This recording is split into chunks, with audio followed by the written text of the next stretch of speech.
This is video 2, and we're going to talk about the passing tone. Passing tone can be unaccented or it can be accented. First of all, let's look at this measure. The entire measure, except for the two non-chord tones, is GBD. Everything else in there is GBD. The A and the C do not belong to the GBD chord, so they are dissonant or non-chord tones. With the rhythm here, they are unaccented. And all we need to do is determine that they are non-chord tones by looking vertically. Always look vertically.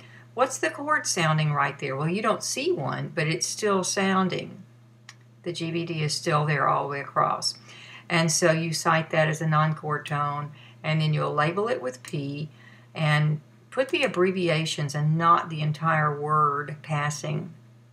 It's easier that way, saves room. And just get the label sort of close to the note neatly.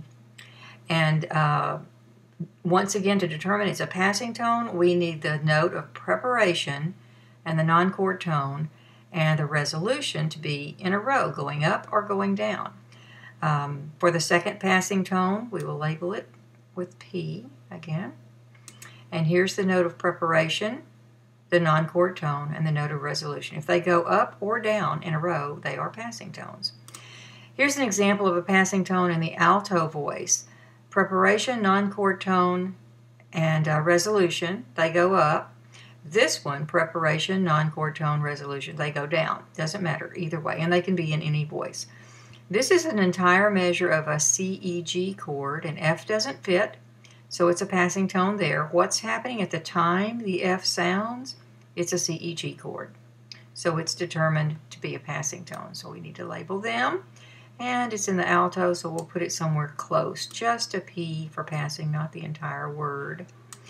And here is an accented passing tone.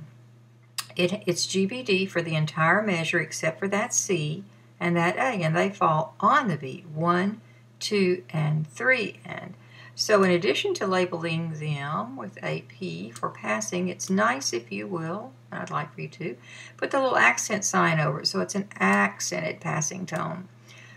Some books use PT and APT for passing tone and accented passing tone, but this is easier, so I'd like for you to do it that way.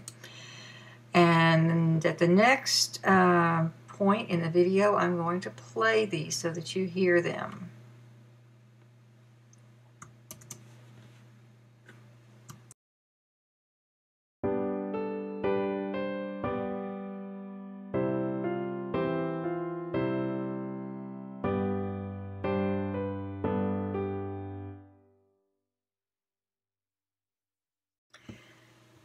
I'm going to show you now a few more things about passing tones.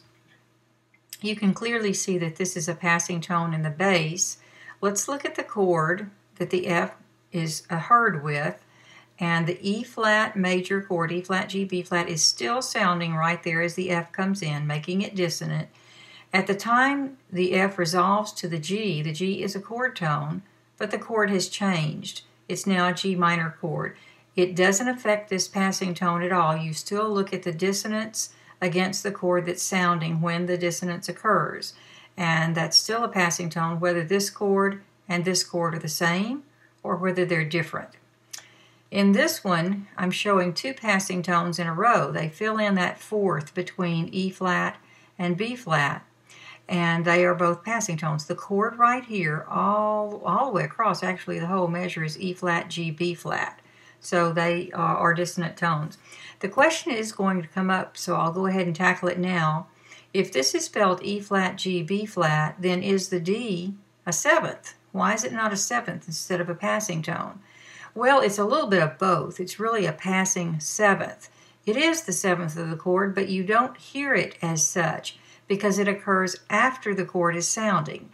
And even if that were in the chord, it would be a major seventh chord and extremely dissonant with this E flat. So it's heard as a dissonance. It comes after the chord is sounded, so we'll cite that as an E flat major chord and this as a passing tone. And yes, you can call it a passing seventh if you want to, but if it occurs after the chord, it's best to call it a passing tone. And the C is just not in the chord at all. Two passing tones in a row. Now, They can be diatonic, as these are, that is, no accidentals, they occur in the scale, or they can be chromatic.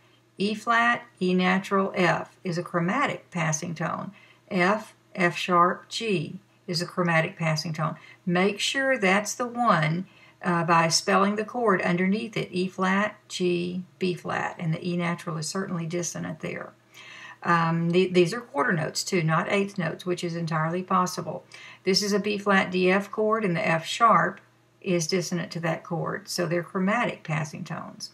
And the next thing we'll do is listen to this example.